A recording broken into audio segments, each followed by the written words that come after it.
The SPHR program at PSU has produced nearly 800 master's-level clinicians over the past 50 years and had nearly 50 full-time faculty members.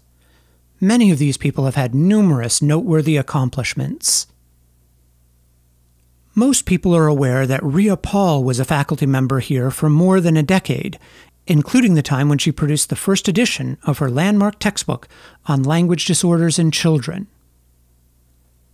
John Tetnowski, well known for his work on stuttering, worked at PSU in the 1990s before moving on to an endowed professorship at the University of Louisiana in Lafayette. Leanne Golper earned her master's degree here in 1976 before starting her clinical career at the Portland VA, where she was an early clinical mentor to current faculty member Susan Ginley. She eventually completed her doctorate and went on to be a mainstay on the faculty at Vanderbilt. She also wrote the textbook that continues to be used in our course on medical speech-language pathology.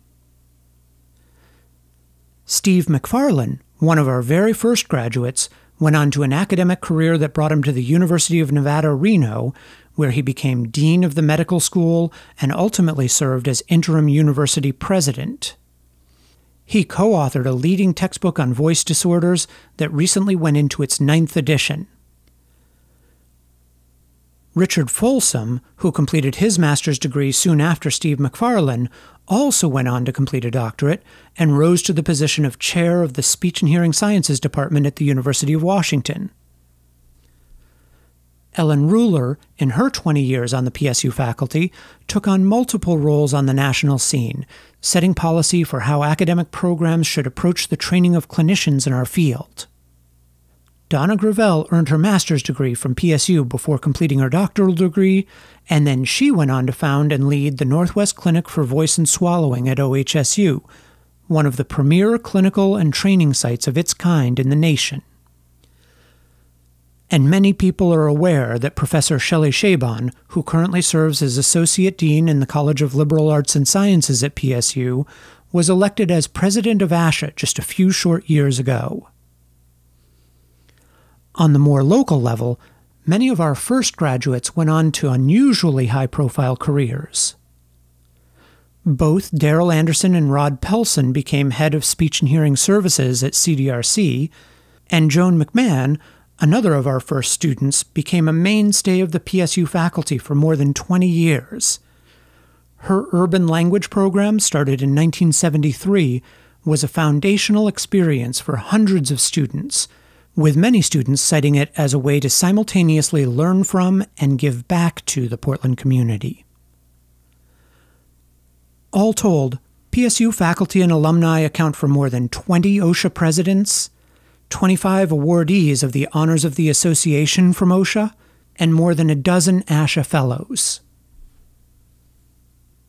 But focusing on the accomplishments of this small subset of PSU-affiliated professionals necessarily omits the accomplishments of many others. To list the contributions of everyone would take far too much time and space. So instead, let's close by recognizing the largest legacy of PSU's SPHR program.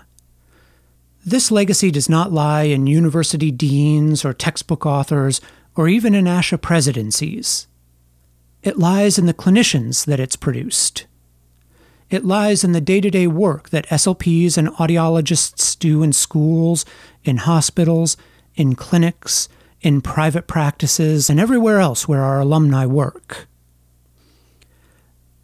These jobs are rarely high-profile. They're often referred to as being in the trenches. But they're at the heart of what we do as professionals.